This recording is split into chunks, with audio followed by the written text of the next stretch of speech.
Hey everybody, Raul here for Bass Musician Magazine, and today we have the extraordinary honor and pleasure of catching up with somebody with whom we've not spoken for 5 years. Unbelievable but true. Alaverdyan and her dad Hovak. And so first, let me mention we've got a lot of exciting things coming down the pike that we got to talk about because some stuff happened just yesterday, but with yesterday in mind, happy belated birthday. Thank you. Certainly, we all age, but it's always great to acknowledge those milestones in life. So, since we spoke, you were 9 the last time we talked. Tell us a little bit about how you've been growing as a musician and what you've been doing to develop kind of honing your chops and getting to where you are today. Well, last time we spoke, I was more into covers, and we would always record covers for YouTube and just basically you learn the next cover. And most of them were kind of easy, but recently, we've been working on originals and difficult music, and I've progressed to fretless and harder techniques, and the covers we do in the past year have been more advanced than the ones when I was maybe 9 or 10 or even 11. Got you. And are you still being self-taught? Are you working with teachers, or how are you going about learning? I am not working with any teachers, but me and my dad are doing everything together. So I wouldn't say fully self-taught, but we're doing it in our own home, basically. Okay. Gotcha. Well, you have a great resource to whom you can turn almost at any time. So if anybody else had that kind of availability with a accomplished musician to be able to, go over things, and I'm sure he keeps an eye on the technical parts, technique and hand position and things like that as they relate to string instruments. So there's a lot of parallels there.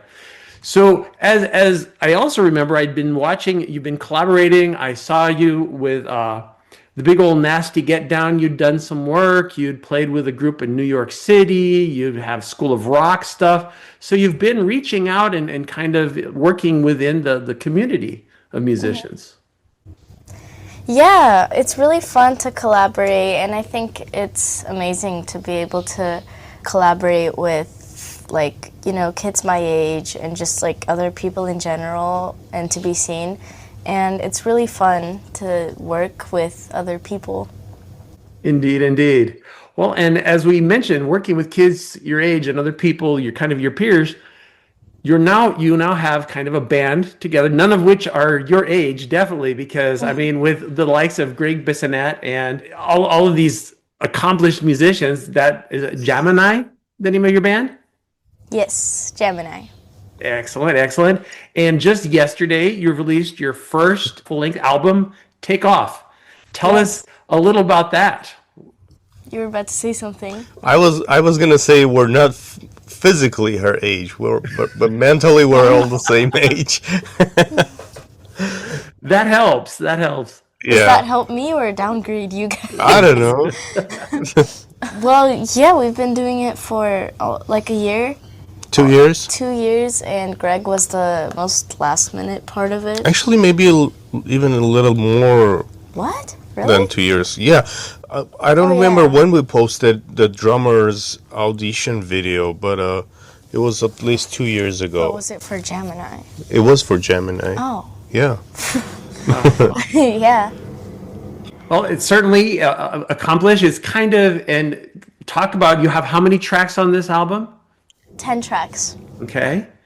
And I picking up, there's some jazzy stuff to it. Certainly, Birdland. That's very, very classic kind of jazz, but you've got some individual things, and some of it kind of maybe relate, like 13 Town is certainly I'm going to say Jocko-ish, and the fretless portion, that's not lost on me.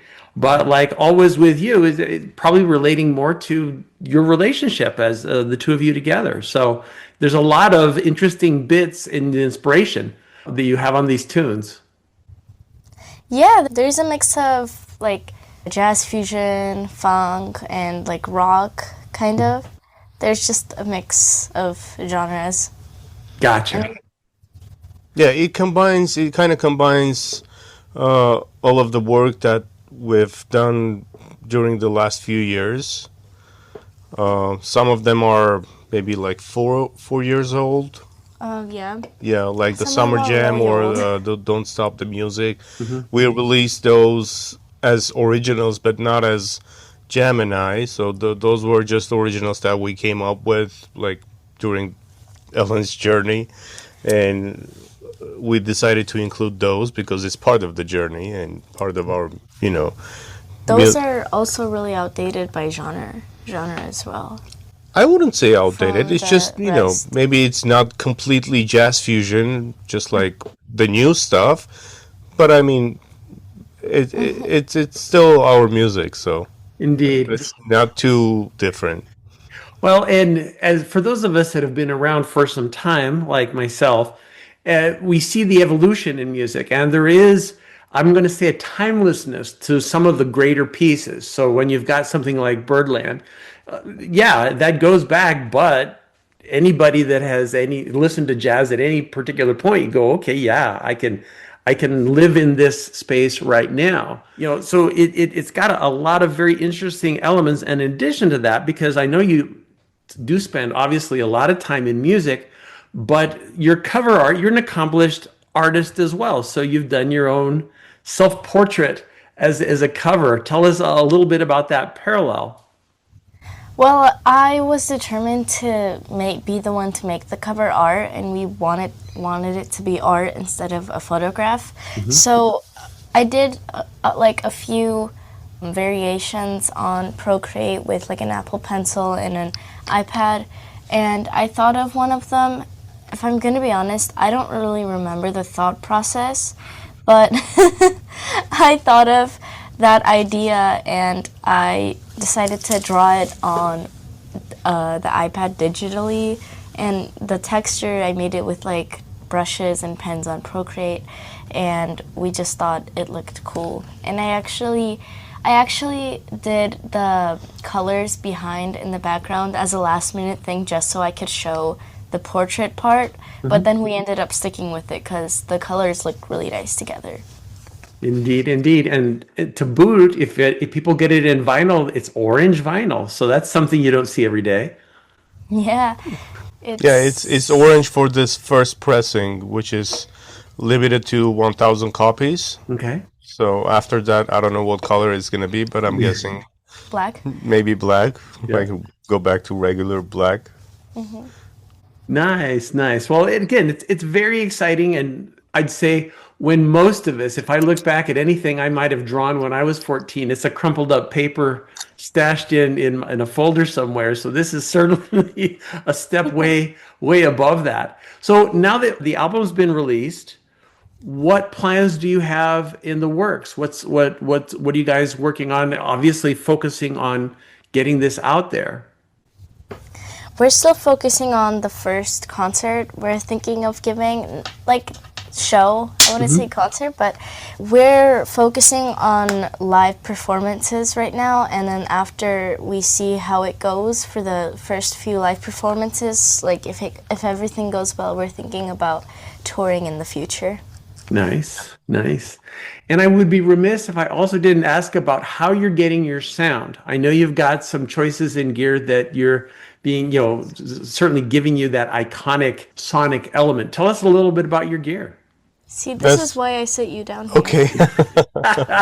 Let's start with the bass and go like transition to Pro Tools basically. Obviously her bass sounds amazing by itself. It's a wonderful instrument.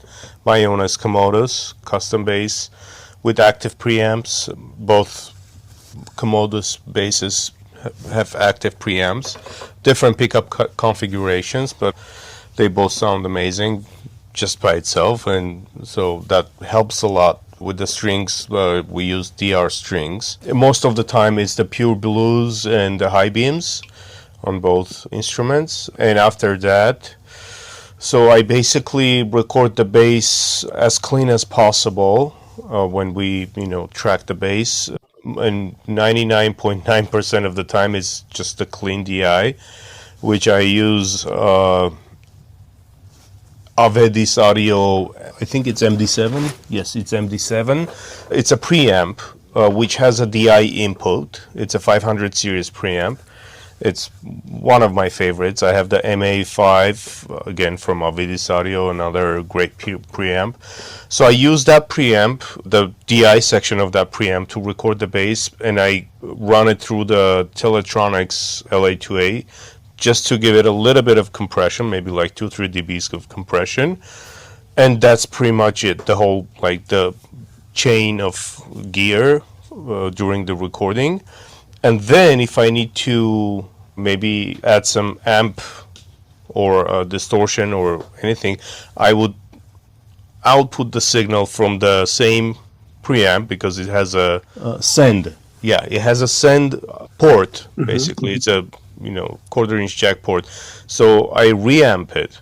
I send it to the amp, and then I record the amp with the microphone with another Avedis Audio preamp. So I record the same clean signal through the amp.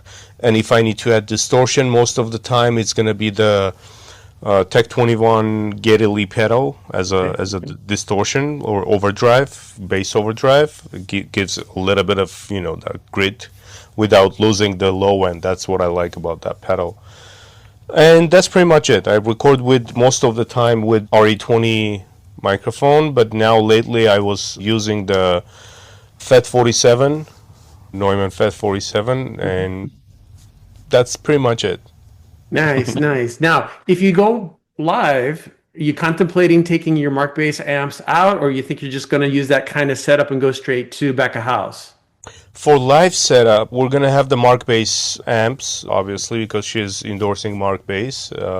And we're going to have the Mark Bass, but for the different effect sounds, we're going to use the Line 6 Helix system. Okay. We both have the new Helix Stadium XL.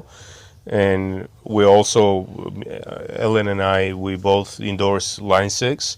So we're going to use the Helix system for the live shows. It makes your life so much easier. Absolutely, absolutely. Well, and as we look forward to all the exciting stuff that's coming down the pike, if people want to know where to see you, where to get your album, where to hear the videos that you've got, where should they go? Well, I mean, I could just say social media, but also Website is a good start. On the website, you can purchase. It's ellenplaysbass.com. Yes. I was get to that.